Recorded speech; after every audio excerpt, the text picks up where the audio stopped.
App passwords are unique 16-digit codes that allow older apps or devices to access your Google account when two-step verification is enabled. Now, let's see how to create an app password for your Gmail account, step by step.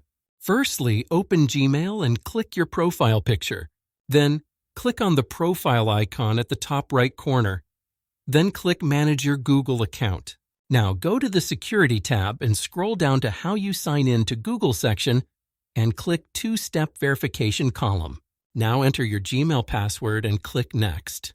Then click Turn on Two-Step Verification. At last, a pop-up will appear that you are protected with two-step verification. Then hit Done.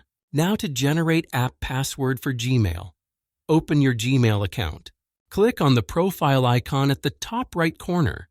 Then click Manage your Google account. Now go to the Security tab and type App Password in the search bar and click on App Passwords. Enter Text Gmail in the app name text area and click on Create.